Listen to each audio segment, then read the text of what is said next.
ገናናው ክለብ ድንገት አቧራውን አራግፎ በአንድ ሳምንት ብቻ የፕሪሚየር ሊጉን መሪና ተከታይ አንበርክኮ ተመልሰናል የሚል መልእክት አስተላለፈ። ማይክል ካሪክና ማንቸስተር ዩናይትድ መድፈኞቹን በማራኪ ጎሎች ጥለው 3 ነጥቡን ብቻ ሳይሆን ታሪካዊ ተቀናቃኝነቱን ጭምር አሸነፉም።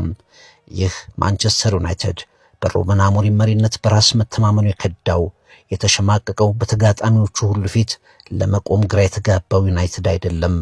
የቀደመውን ታጋዩን እጅ የማይሰጠውን ማሸነፍ መዳረሻዬ ነው ብሎ የሚያምነውን የቀድሞውን ማንቸስተርን በግብር የሚመልስ ዩናይትድ።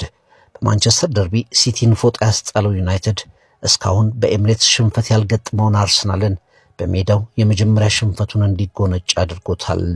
3 ጊዜ ኢላማውን በጠበቀ መልኩ ወደ አርሰናል ግብ ተንደረደረ። 3ቱም ግን አርሰናልን እጅ ያሰጡ ጎሎች ሆኑ። ማይክል ካሪክ ከጆዜ ሞሪኖ በኋላ ወደ ኤምሬትስ ሄዶ ያሸነፈ የማንቸስተር አሰልጣኝም ሆነ። ማንቸስተር ዩናይትድ አቧራውን አራግፎ ተነሳ።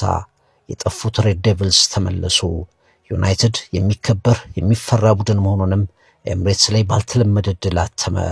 መድፈኞቹ ለ30 ደቂቃ ሁሉንም ነገር ተቆጣጠሩ። በትክክለኛው መስመርም ላይ ታዩ።